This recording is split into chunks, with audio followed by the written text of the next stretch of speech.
આગામી 28/5/2026ના રોજ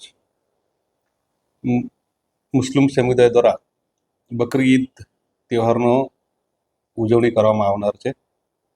આ તહેવાર દરમિયાન કાયદો વ્યવસ્થા જળવાઈ રહે તે સારું આજરોજ ભેસ્તાન પોલીસ સ્ટેશન ખાતે મુસ્લિમ આગેવાનો તથા આ તહેવાર સાથે સંકળાયેલા ઇસમોની એક મિટિંગ કરવામાં આવી.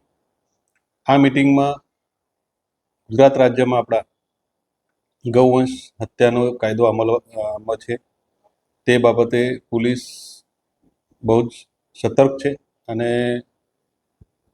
આ કાયદો અમલમાં લાવવામાં કટિબદ્ધ છે તે બાબતની બધાને સૂચના આપવામાં આવી.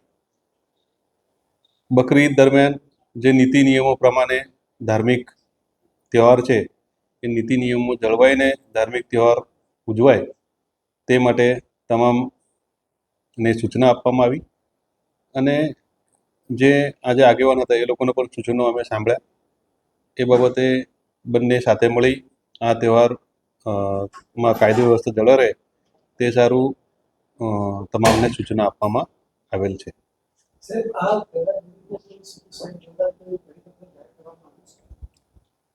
જે રૂટીન જાહેરનામા છે જ હજુ સુધી એવો કે એ બાબતે કોઈ પરિપત્ર નથી, પણ સીપી સાહેબે આ બાબતે સ્પેશિયલ મિટિંગ રાખીને તમામ સૂચના આપવામાં આવેલ છે કે ભાઈ કેવી રીતે આ બંદોબસ્ત સફળતાપૂર્વક આપણે પૂર્ણ કરવાનો.